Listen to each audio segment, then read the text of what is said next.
আমন্ত্রণ এই সপ্তাহের অর্থনীতিতে আমাদের আজকের বিষয় কেন্দ্রীয় ব্যাংকের নতুন মুদ্রানীতি।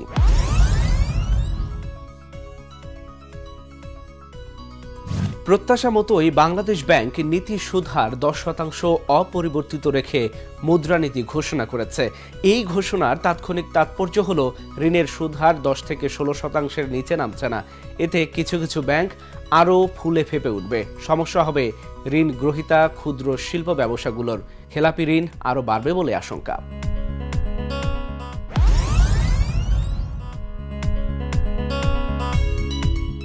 প্রবৃদ্ধি অর্জনের চেয়ে মূল্যস্ফীতি নিয়ন্ত্রণকে বেশি অগ্রাধিকার দিয়ে সংকোচনমূলক মুদ্রানীতি ঘোষণা করেছেন Bangladesh bank governor doctor Ahsan H Mansur. বলেছেন, আপাতত নীতি সুদ হার 10% অপরিবর্তিত থাকছে। মূল্যস্ফীতি 7% নিচে নামলো তখন নীতি সুদ হার কমানো হবে। তিনি প্রত্যাশা করছেন চলতি বছরের জুনের মধ্যে মূল্যস্ফীতি 7 থেকে 8% এবং পরের জুনে 5% নামতে পারে।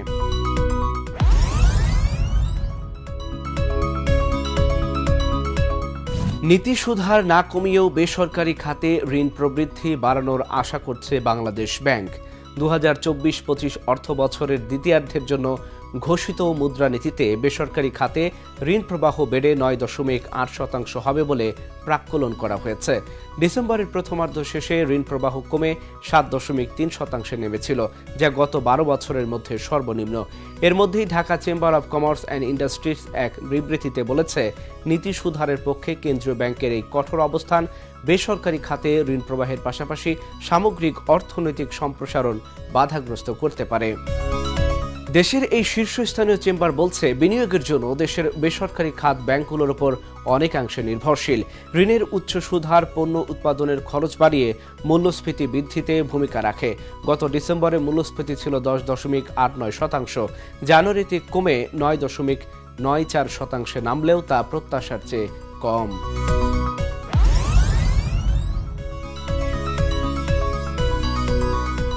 গভর্নর নিজেই আশঙ্কা করছেন যে দেশে খেলাপি ঋণের মোট ঋণের 30% অতিক্রম করে যেতে পারে। এতে দেশের আর্থিক খাতের স্থিতিশীলতা বিনষ্ট হতে পারে। কেন্দ্রীয় ব্যাংকের সর্বশেষ তথ্য বলছে, 2024-এর সেপ্টেম্বর শেষে ব্যাংক খাতের মোট খেলাপি ঋণ দাঁড়িয়েছে 2,84,000 কোটি টাকায়, যা দেশের মোট 16,83,000 কোটি টাকা ঋণের প্রায় 17%।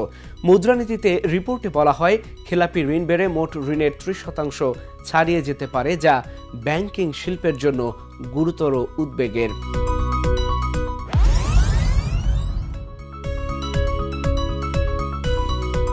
বেসরকারি খাতে ঋণ প্রবাহ কম হওয়ায় শিল্প খাতে প্রবৃদ্ধি ব্যাহত হচ্ছে।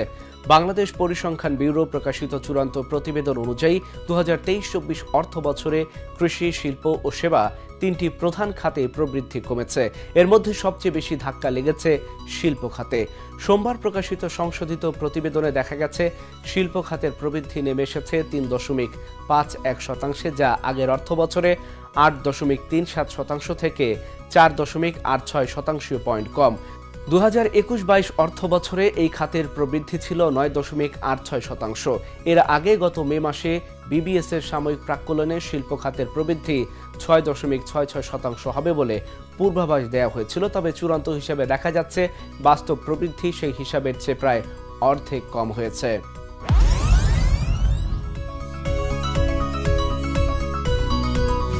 কেন্দ্রীয় ব্যাংক গভর্নর বলেছেন, মূল্যস্ফীতি কমানোর জন্য সবার আগে দরকার বিনিময় হারের স্থিতিশীলতা। এই ক্ষেত্রে কেন্দ্রীয় ব্যাংক কিছুটা সফল হয়েছে। শিগগিরই অস্থিতিশীল হওয়ার শঙ্কা নেই। এর পেছনে যুক্তি তুলে ধরে তিনি বলেন, রমজানে প্রয়োজনীয় বেশিরভাগ পণ্য এরই মধ্যে আমদানি হয়ে গেছে। চলতি অর্থ বছরে দেশে আসা মার্কিন ডলারের প্রবাহ আরও 10 থেকে 12 বিলিয়ন বাড়তে পারে, যার সুবাদে মার্কিন ডলারের বিনিময় হারে এ সময় স্থিতিশীলতা থাকবে বলে মনে করছেন বাংলাদেশ ব্যাংকের গভর্নর। তিনি বলেছেন, এই পর্যন্ত রেমিটেন্সে প্রায় 24% প্রবৃদ্ধি রয়েছে। সামনে ঈদ ও হজ উপলক্ষে দেশে রেমিটেন্স বাড়বে।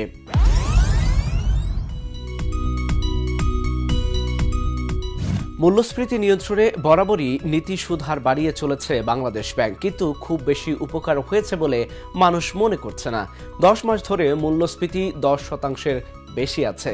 সুদের হার বেড়ে যাওয়ার প্রবৃদ্ধিতে প্রভাব পড়ছে।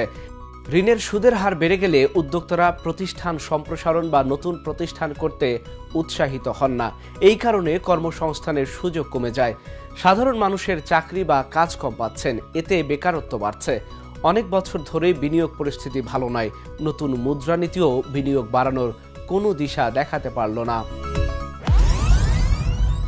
আজকের মতো এ পর্যন্ত। এ সপ্তাহের অর্থনীতি দেখা হবে আগামী সপ্তাহে। সে পর্যন্ত আমাদের সাথেই থাকুন। ঢাকা জার্নাল দেখতে থাকুন।